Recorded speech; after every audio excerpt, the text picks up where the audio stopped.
Second anniversary sa Liberation Day sa Dakbayan sa Tanggob gipahigayon kagahapon.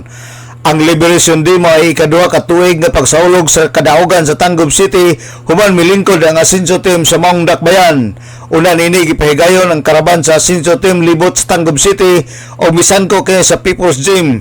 Una nagsugod ang programa gipahigayon una ang misa sulod sa maong gym. Human sa misa gisunod dayon ang programa.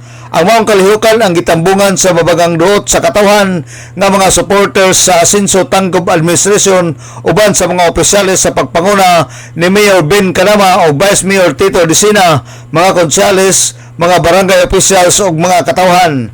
Sa mensahe ni Tanggob City Mayor Ben Canama atol sa maong programa, iyang gipasalamatan ang tanan nga mitambong sa maong kalihukan. Matod pa niya, ang maong adlaw handumon gayod tungod kay sa maong paghandom mapasalamatan kita sa Ginoo. Iyang gibaliklantaw ang ilang nagian kunon sa kini kalisod ug angay nga magpasalamat ang tanan kay ang tanan wala magdahom nga maangkon nila ang kagawasan.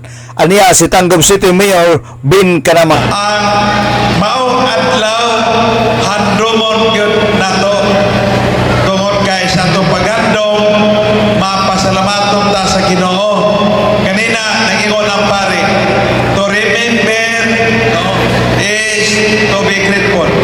Atong balikan ang ato ang nagyan, ang ato ang mga gitawag og kalistanan, nalatas nato ang atong hinumduman ang gugma kaluoy sa Ginoo.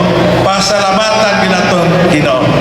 Maingon ta na grabe na itong paningkamot, pero ang tanan kung wala ang Ginoo di ginato magkapot. O sa karong adlaw, ang una na kong mensahe adlaw karon sa pagpasalamat. Salamat kita.